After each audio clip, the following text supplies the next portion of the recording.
Welcome to another place and time where one day you'll be dead or you'll survive. Hey everybody, and welcome to Dead or Survive. I am your host, Rob Riches. And I'm your other host, Cheryl Riches. We'll remind you because it's been a little while. So first of all, I apologize. After my dad passing, helping out and doing some stuff around the house, I just wasn't quite in the mood to do some of these, and I had to clear my head. But we're back in the saddle. Yes, we are back. Yes. I brought Cheryl along for the ride. I'm sorry for everybody out there. She's still here. Don't you worry, you're going to love my story tonight. Oh, it better not be one of those. That's not the way we better restart this. Anyway, that might be listening for the first time. What we do is my wife tells you a gross, disgusting story, and then somehow the person survives. It's not always gross and disgusting. 17 episodes. You've told one that isn't. I don't know. I know. I keep track. I have all the notes. Anyways, my wife will tell an amazing survival story, and then I tell you stories about Darwin survivors, which is Darwin non-survivors. Well, you know what? I'm going to surprise you this week. Oh.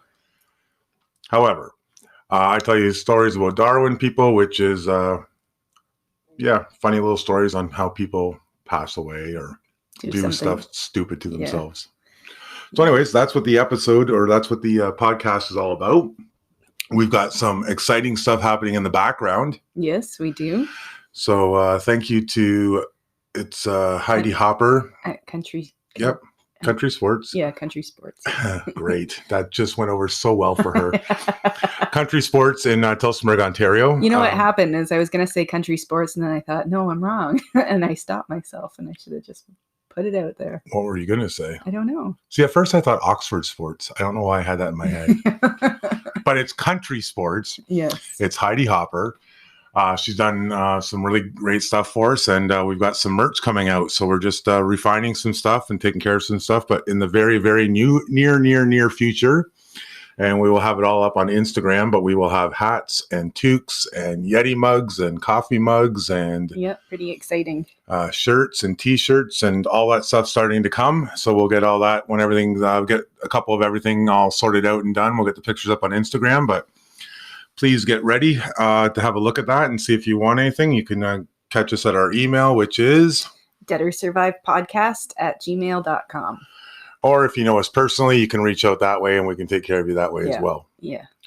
So I guess that's all the new stuff. Again, thank you for sticking with us. Again, I do apologize for taking a little bit of time off. Hopefully you were enjoying the episodes and you come back and continue to join the episodes. Our new goal is to try to have 72 listens in 1 week. Which we are a little bit off, but that's our goal.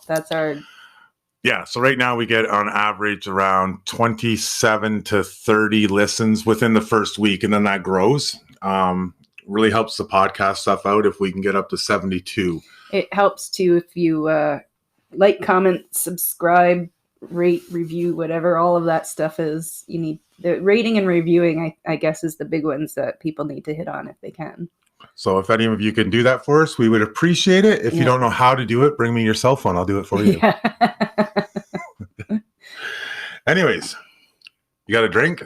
I don't. You don't have a drink? I don't have a drink. Oh boy, this is going to be so boring. I'm sorry, guys. You might actually hear what she says. She won't slur it all the way through. I'm going to be so parched. Yes, what you am are. I going to do? I don't know. I have no idea. I have a drink. It's only orange juice, but you're not getting any. Do you have a story at least? I have a story, yes. Well, then I guess let it rip, potato chip. All right. Halfway. Yeah, dude, I've got to see this. I am going to tell you the story about Elisabeth Fritzl. Fritzl? Fritzl. It's a fun name. Joseph Fritzl was not a fun guy. He was born in 1930. So he's not a mushroom? Oh. I had to. Dad joke early.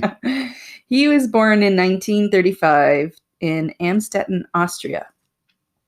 We have some Austrian listeners. Maybe they will know family, or I don't know. Anyways, He married his wife Rosemary when he was 21. And Isn't that where Arnold's from? yeah, Maybe he's listening. could be, but he lives in California now. But he might still know them. Yes. Together, they had 3 sons and 4 daughters, including Elisabeth, who is the star of our show here. And she was born on April 6, 1966. Okay, so Joseph is a giant piece of shit. Spoiler alert.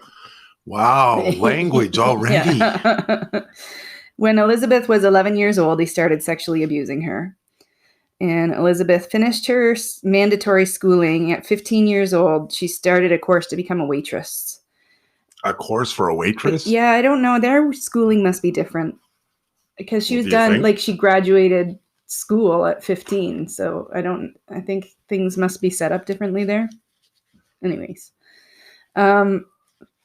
When she was 16, she ran away from home and went into hiding in Vienna with a friend from work. After 3 weeks, the police found her and returned her to her parents.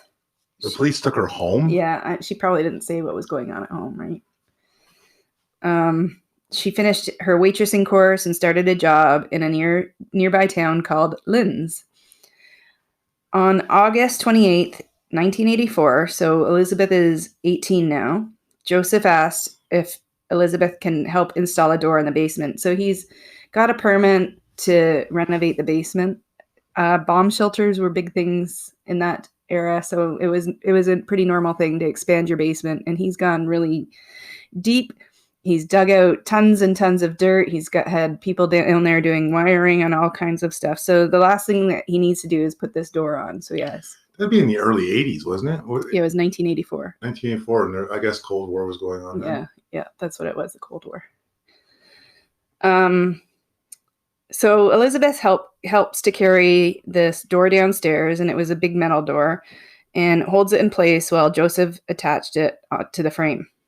And as soon as it's in place, Joseph held an ether-soaked towel to her face and locked her in his newly renovated prison chamber. Nice. Yeah. I mean, kind of shitty, as you say, because I don't swear on this podcast. You just did. However, what a great way to get your captives to help you. Yeah. He got her down into the basement, got her assistance in putting the door on the frame, and then you're in there now. And yeah, it was like a reasonable explanation of come down to the basement with me. Anyways, not that we're giving this guy anything good because he's... No, but if anybody out there is listening, I need help building stuff and I don't do that. Okay? Yeah. Just so you know. Okay, so she would live for the next 24 years in the cellar. Yeah. That puts her like 42, 46. 42 when she... Oh, look at the math skills, yeah. Wham. 42 years old, still stuck down there. Yeah. Wow. So after Elisabeth disappeared, her mother, Rosemary, filed a missing persons report. How long after? Like right away. Oh, okay. Yeah. Rosemary was unaware that she was locked in the basement.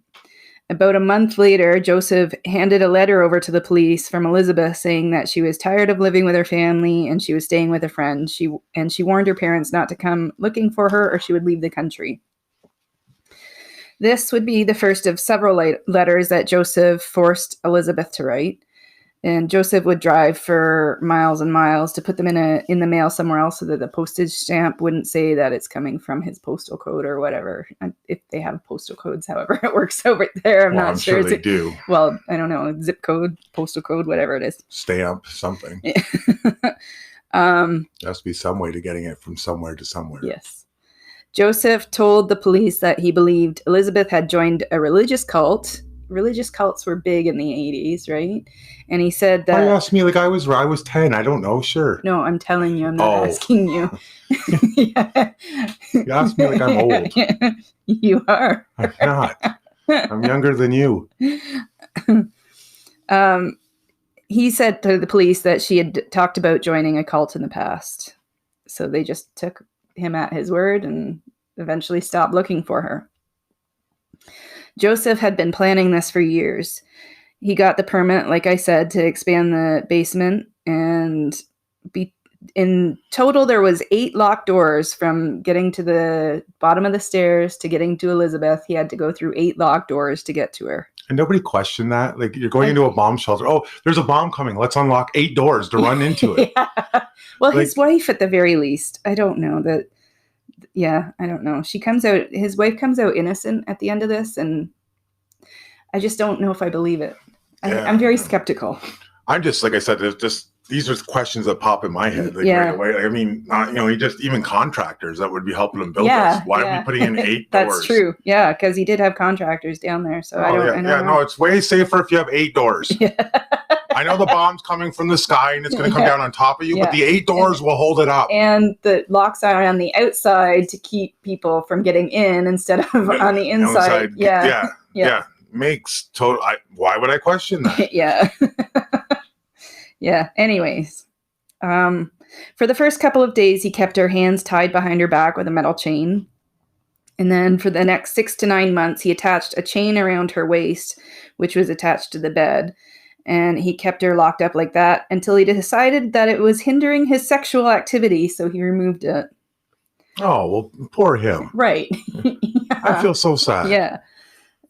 Joseph would go downstairs every single day at 9 a.m. claiming to be working. And he told his wife, like, don't bring me coffee. Don't come down here. And she just accepted that. I don't know. He brought food and supplies to Elisabeth every couple of days. He sexually abused her almost every day, and it's estimated that he raped her over 3,000 times in the 24 years that she was. Seriously? Yeah. Didn't he have other kids? Yeah, he had. So why her? I don't know. I don't know. I mean, I get that you can't ever figure out why anybody would rape anybody, and they should just be burnt at the stake. Right. Not witches. Yeah. Pedophiles should be burnt at the stake. Absolutely. But why did he choose? Why would you just choose one child? You know what I mean? Like, that seems so. And I don't know if he did stuff to the other kids too. Well, they obviously weren't locked in the basement with her. Right. Yeah. So even if he did other things to the children, I mean, she was locked up in there for I don't know years, right? She probably wonders that too. Well, really? Yeah, I know. Yeah. So she spent the first 5 years entirely alone in the basement. 5 years. It was cold in the winter and stifling in the summer. And the walls had so much moisture running down them in the summer that she'd have to mop the floors up with towels.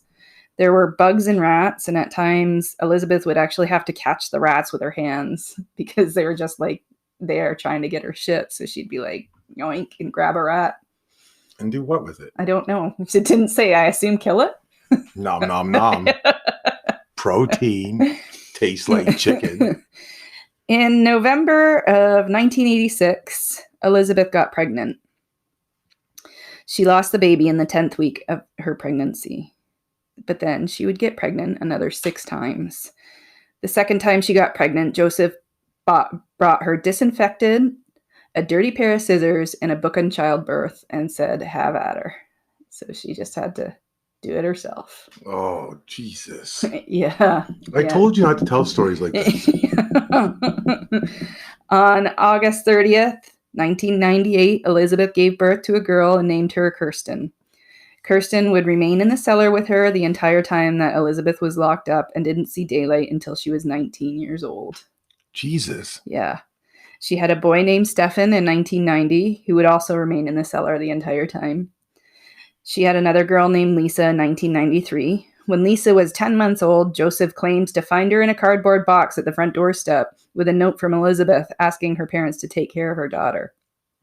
So again, he's picking and choosing children here. Yeah, like why again? And how do you explain to your wife that I have to take formula down or I have to feed all these extra people, like all this extra food and stuff? Yeah, like that's you're right. Like how is she innocent? Like I don't. Either she was like very blindly ignoring things, ignoring signals because she didn't want to know, or like. I mean, in some ways, I wish you were like that because I'd sneak a couple motorcycles into the garage. A couple sports cars.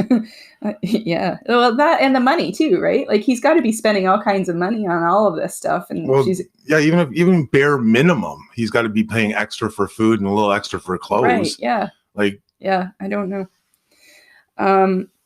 And they had a renter for 12 years in one of the main floor bedrooms. They had a renter for 12 years and he didn't even know that there was anything going on. Yeah. Wild. It is.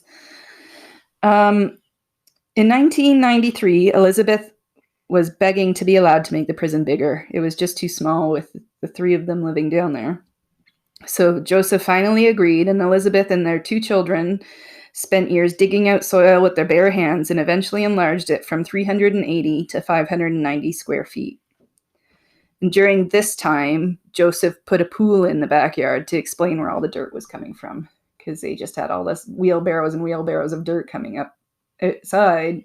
Like, he's dragging dirt through the house, right? Like,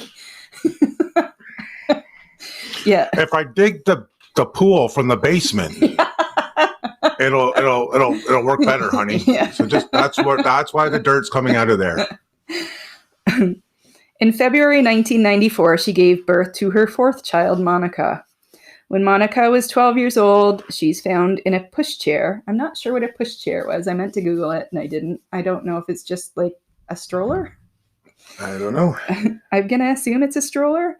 Anyways, she's found in a pushchair on the front porch. And soon afterwards, Rosemary received a phone call asking her to take care of the child. So Mom answers the phone and Elizabeth's on the phone talking to her, but it's assumed that it was a recording that Joseph had made, and that, like, she obviously couldn't have replied to questions or whatever because it's just a recording. So did you find the answer? I did find the answer. And what is the answer? You were pretty close with it's a stroller. So it says British, a folding chair on wheels in which a baby or young child can be pushed along, i.e. a stroller. Okay. All right, then. That's a fun name. I'm going to start calling strollers pushchairs. Pushchairs? Look at your baby in the pushchair. Anyways, Rosemary reports to the police. And there goes our 8% listeners from UK. Yep, that's it. Make fun of us. Click. Yeah. Rosemary reports to the police that they have yet another child show up on the doorstep, and that Elisabeth called, and so they grant custody to Grandma and Grandpa of this child too. But Rosemary was confused because she didn't know how Elisabeth would have got their new unlisted phone number. So she did have one alarm bell go off in this entire time. Oh, and it was the phone. It was the phone number. Oh, she probably Googled it. Yeah. In April of 1996, Elisabeth gave birth to twin boys. They were premature, and one of the boys died when he was only 3 days old. Joseph took his tiny little body and burnt it in the incinerator. Incinerator? Yeah. Yeah. The surviving twin Alexander was discovered, like the other 2, when he was 15 months old on the front porch. He was discovered, so they adopted the surviving twin. So he's adopted 3, but not 2. 2 are still living with Mom in the basement. It's all very confusing. In December of 2002, Elisabeth had her final child, Felix. But Felix didn't get to go live with the upstairs children. He became a downstairs child because Joseph said that Rosemary already had too many children to take care of at this point, and she couldn't take another one. Yeah. Oh, poor her. He told them that the door was wired, so if they touched it, they'd get an electrical shock. He also told them that he had placed like a booby trap down there, and if they tried to escape, poisonous gas would leak into the basement and kill them instantly.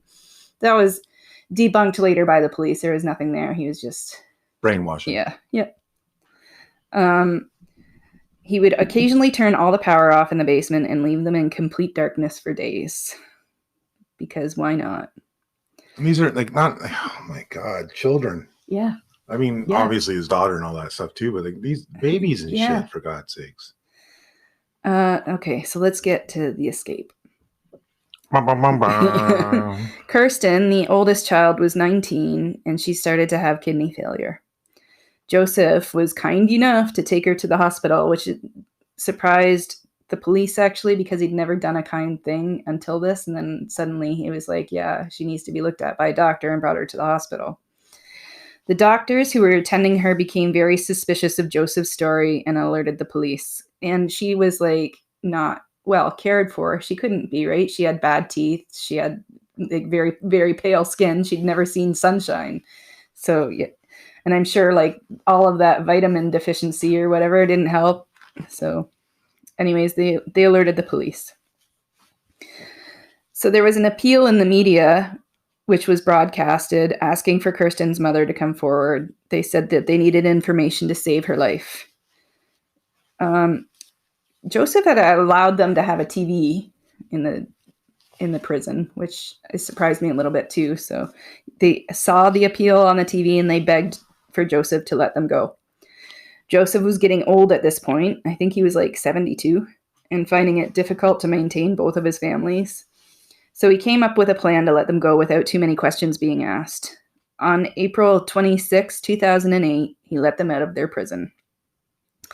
He told some stories to the hospital. Oh, so he let them out. He let them out, yeah. They never escaped anything. No, he let them out. Yeah. So this could have been going on. Like he could have died and just at and then 75, they would have died. And they would have died down there. If anything had ever happened to him, they would have just died in the basement. Yeah. Yeah. He told some stories to the hospital staff of having the family appear on the doorstep saying that they escaped from their cult, but the doctors and the police didn't believe his story. When Elisabeth got to the hospital, she was brought to a separate room from her father. Elisabeth wasn't telling them the truth, though. She was still, hiding the truth. She was scared. She still had 3 children in the house, right, that she had to worry about. So the police threatened to charge Elisabeth with child negligence, and she finally agreed to tell them everything on the condition that she would never have to see her father again. At the beginning, Joseph tried to deny everything in court, saying it all started because Elisabeth was a difficult child, and he was only trying to protect her by locking her in the cellar and keeping her away from the drug community. Oh, yes. Yeah. And somehow sperm just dripped from the ceiling. She got pregnant. I told you, she's difficult. She was absolutely difficult. I mean, even down in the basement behind 8 doors, she was having sex. His lawyer tried to make him sound like a caring father, saying he spent time in... Caring father? How do you make him sound like a caring father? Like, this guy, I refrained myself there, but can you imagine? He's going into court... legit trying to make him sound like he's a good guy. Oh, he was so nice. He gave her towels to clean up the wet walls. Yeah. In the summer, he turned all the hydro off so there wouldn't be heat from the lights because it was hot in her locked up cell. Yes. Yeah. He said he spent time and money on both families, saying he even took a Christmas tree down for them and school books, an aquarium, and even a canary. Well, he probably put the canary down there to make sure it didn't die from the poisonous gases that could be leaking in. Well, I take it all back. What a caring father he was. I mean... Yeah. Okay. Anyways, they didn't fall for it, obviously. After a 4-day trial... Well, I was starting to wonder, because the mother didn't figure shit out. The cops didn't even question 3 kids being dropped off at the house. Showing up on the doorstep. Sure. Yeah. Anyways, after a 4-day trial in the town of St. Polton, and 3 weeks before his 74th birthday, Joseph pled guilty to the charges of murder by negligence for the newborn Michael, as well as enslavement, incest, rape, coercion, and false imprisonment, and was sentenced to life in prison. Oh, geez. Life in prison at 74. Yeah. Yeah, he took the entirety of Elisabeth's good years away from her, really. Like, not only her, but I mean, her daughter's 19, 20, right? Yeah. Like all of them. Yep. And it's not even, I mean, just. Yeah. And he gets. Yeah. He has shown no remorse for his crimes and actually said in an interview, just look into other cellars of other people. You might find other families or girls down there. Like, he thinks what he did is kind of a normal thing. But you know what? The sad part about that statement is he's right. It is. Yeah. It's not the first. Like, there was one in the States here where a girl broke out or something. Yeah, and there was in there 3 of them there. Yeah. Yeah. God. He's still in prison today, and he has dementia, so he doesn't even have to remember what he's done. So they should put a TV in there and just put the fucking pictures in front of him over and over again so he never forgets. Yeah. After being freed... See, now I'm getting angry and I'm swearing. After being freed, Elisabeth, all 6 of her children and her mother were housed in a local clinic where they received medical and psychological treatment. They were offered new identities, and they now live in a secret location with guards continuously watching the house. They obviously have a lot of psychological trauma. Stefan couldn't walk right because he was too tall. I think he was only 5'8", but he was too tall for the ceilings. And he The spent ceilings? the ceilings, yeah. And he spent his life stooped over, so he couldn't like stand up straight ever. I know how that feels. It was revealed that during captivity, Kirsten tore her hair out in clumps, and she'd shred her dresses and stuff them into the toilet. Normal everyday things such as dimming the lights or closing a door will often send Kirsten and Stefan into a panic attack. But they, Do you think? right. Doors being closed behind them, lights being shut off? Yeah. Yeah, it's terrible. I don't know how they would ever recover from that. But they now live in a mostly normal life in a small town that is very protective of the family. Like, I was giggling at the story because if strangers show up and start nosing around, the town will chase them out. Nice. Yeah, it is good. Yeah, because I'm sure it was a media frenzy. Well, absolutely, Yeah. right? And it's like everybody else, eventually somebody finds out somewhere. And of Yeah. course, now we have to go find a story. We can't Yeah. just leave people alone. Yeah. So the townspeople, Especially in scenarios like that. yeah, the townspeople have none of it. They're like, nope. Good for them.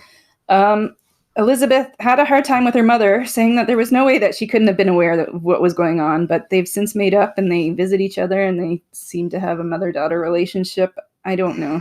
Her mother must have a very convincing story for the police to believe her and for Elizabeth to believe her, but I'm with you. I think she probably knows more than what she's let on. But then again, if you got a guy that's a master manipulator, it wasn't just her mother that, like you said, there was a renter that they got talked into it. There was children showing up on the doorstep and they were able to talk the police into it. And they had to have talking to some lawyers or something to be able to adopt these children. So it's master manipulator, right? Yeah. Sociopath too, obviously, because he doesn't feel any remorse whatsoever. So yeah. Elizabeth got her driver's license and she enjoys frequent shopping trips. She just loves to shop. Elizabeth started dating one of the guards that was sent in to protect the family, and he moved in, and he was like 23 years younger than her. Like she went after it. The relationship has been very beneficial to her mental health, apparently, because after she stopped going to counseling and the whole bit, and she seems to be doing okay. So that is the story of Elisabeth Fritzl. Well, good for her. Yeah. And I hate our law system. Yeah. Well, their law system. So in this case, it wasn't us. This time, but still, we're almost the same. Yeah, people go in there and they do all this shit. It just baffles my mind. Yeah. That's why I say sometimes if it's a dead, no question asked case, and especially if it involves children, I think death penalty. Yeah. Why? Yeah, I don't know. The other thing is, though, then he's getting off early because he's getting off easily because he's just dead, right? But on the other hand, we're now paying. I don't know what they do over there, but over here we're paying taxes to house this guy. So now he's getting his meals, he's getting education, he's getting blah, blah, blah, blah, blah. And it's all coming out of tax money, right?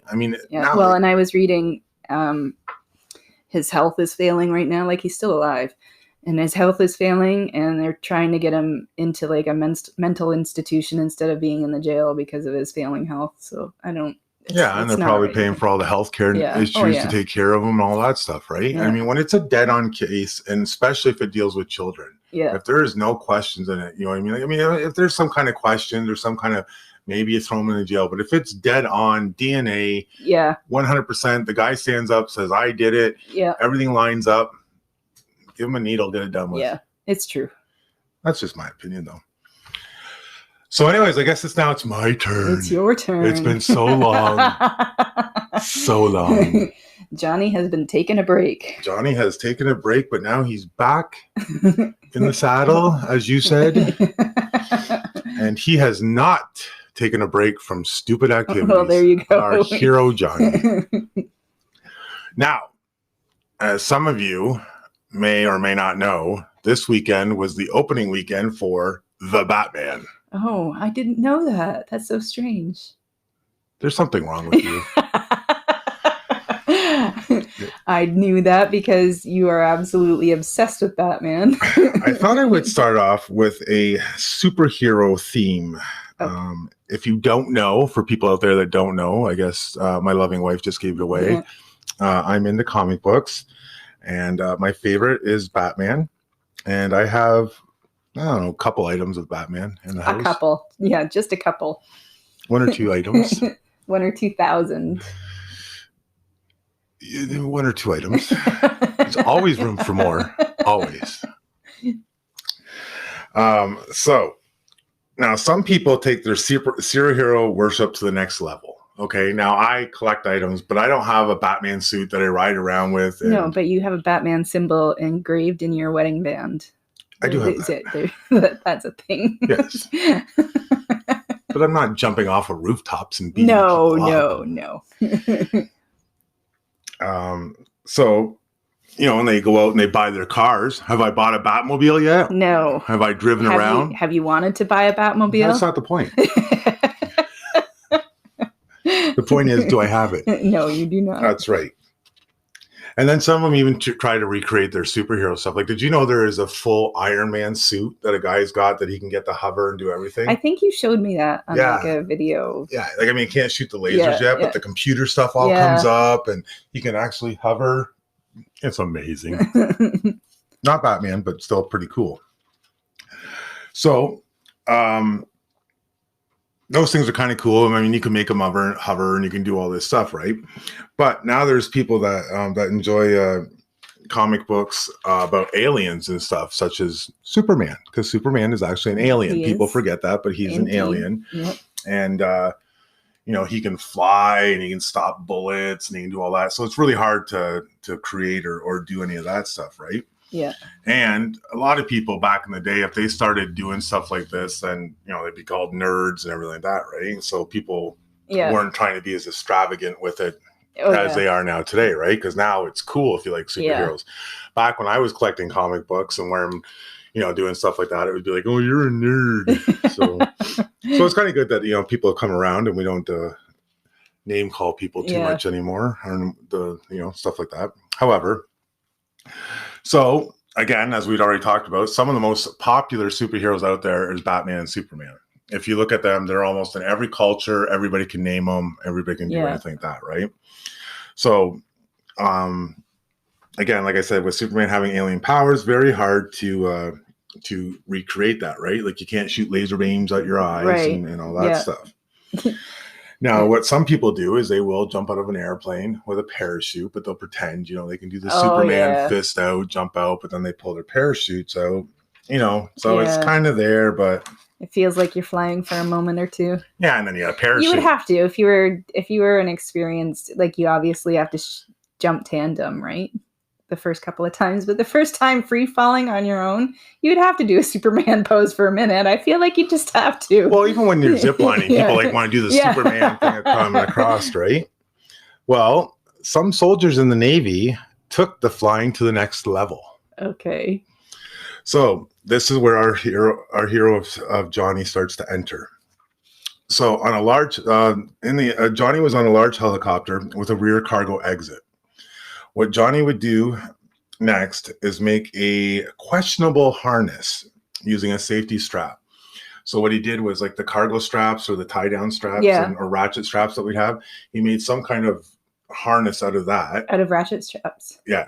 Okay. And then he would lower his body so the cargo bay is open, the doors open on the helicopter a little bit.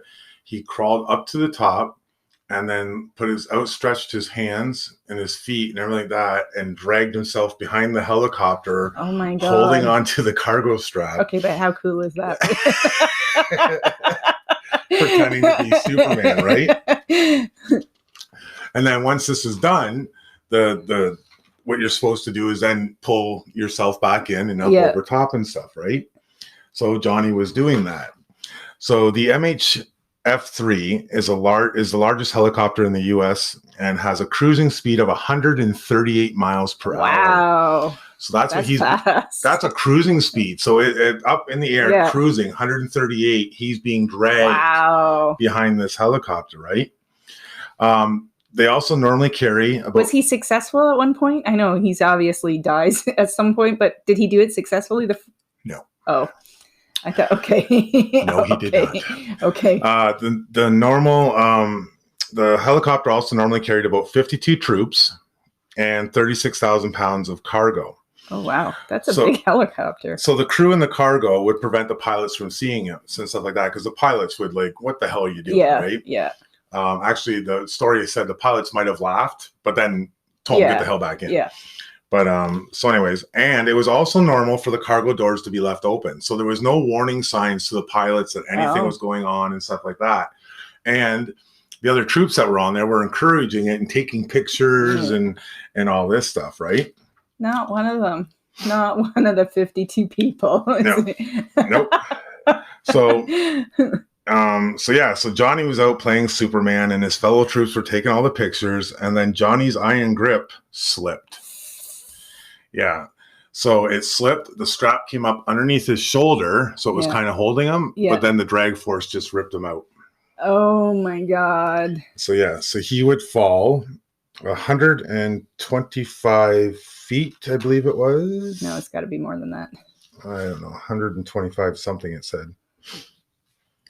I can't find it. Okay. I wrote it down somewhere. But anyways, he falls and falls and falls to his death in the Persian Gulf is actually where he died. Oh. So now, because this has gone on, the military launches an investigation and found out that this has been going on for a decade. Like, people have been successful at this. For a decade. Wow. Yeah, people have been going out and doing that and stuff like that. So it was just kind of bad luck that, I guess, the way he made his harness, it didn't catch both underneath. Right. It only caught his one arm or how his grip let go or whatever like that. But for over a decade, people have been doing this and stuff. And I guess there's some wild pictures out there if you can find. I couldn't find any, but I guess troops have been taking pictures of these guys doing it and bringing it in. But yeah, it was going on for over a decade. Somehow, to kind of help the family out and everything else, the military was able to spin the story, and his death was ruled as in the line of duty. Oh, well, that was nice of them. Right. So, and he now joins the names of soldiers that lost their lives in the Second Iraq War. Well, especially if he isn't the first one.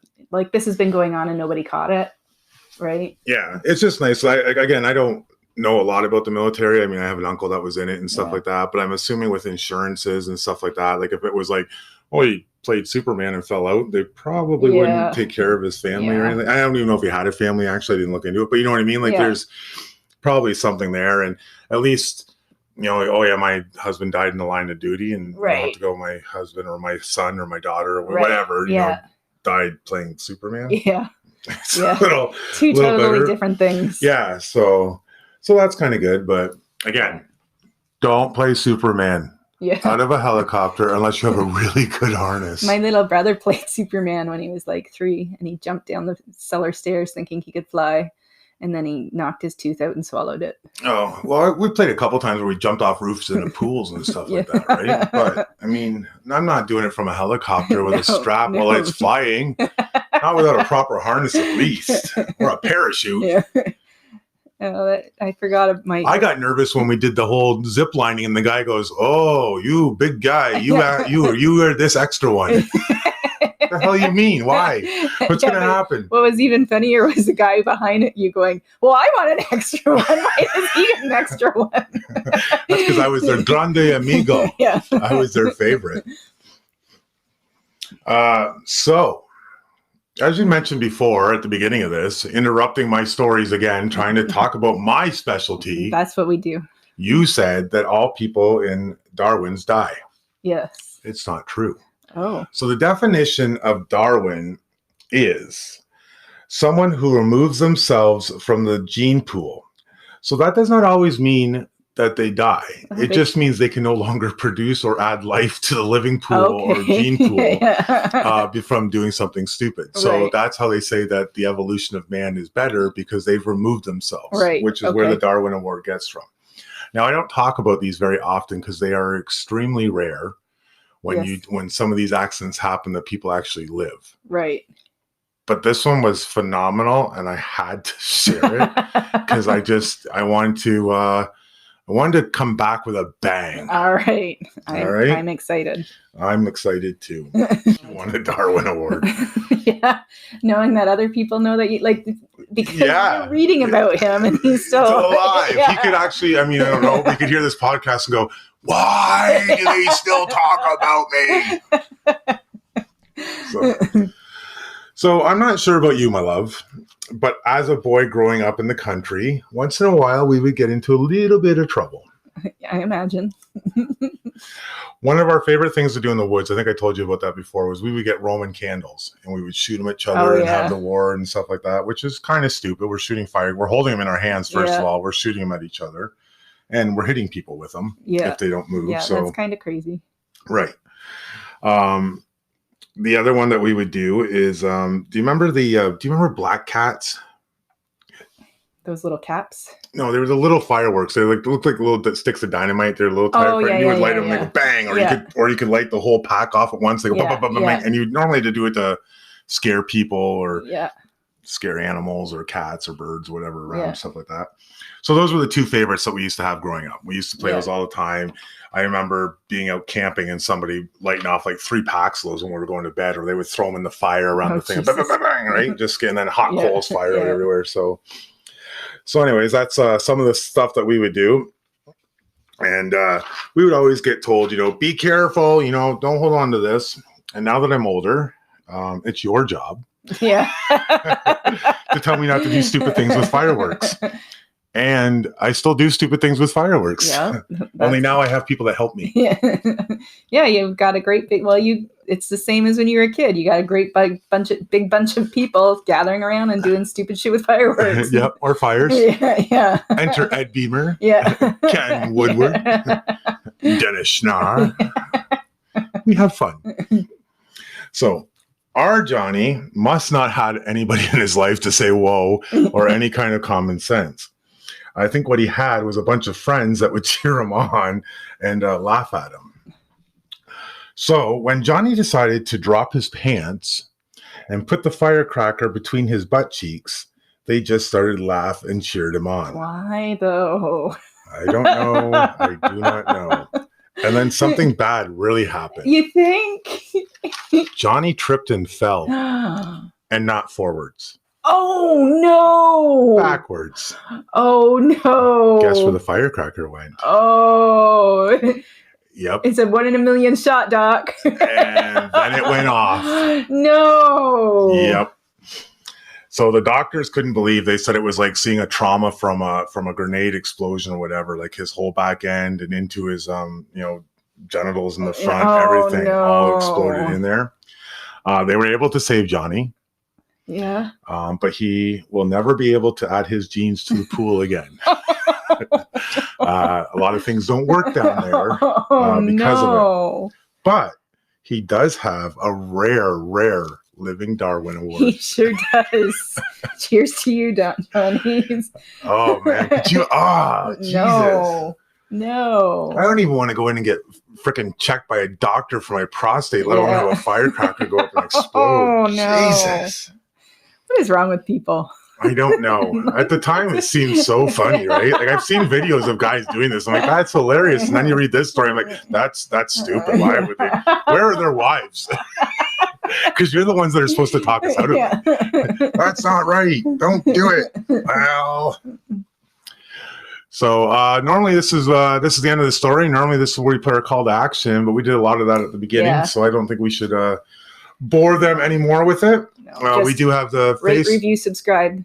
I just did it anyways. And we do have Facebook and we do have Instagram where our new merch will be displayed over the next, I'm going to say, give us 3 weeks. And we'll have some pictures up of some hats and toques and hopefully some shirts. We're going to get some more stuff ordered and get it ready for you. And now that brings us to the end of the podcast, which means dad joke. You like them. Sometimes. You've probably missed them. I think that's what's been missing in your life. I think they've still been around. They just haven't been on air. So, anyways, you know how I love collecting cars and doing all that stuff and all that and racing, all that stuff. So, you know what I mean? And zooming, you always tell me I'm going too fast. Yep. So I thought this one would be perfect. Okay. So I tried drag racing yesterday.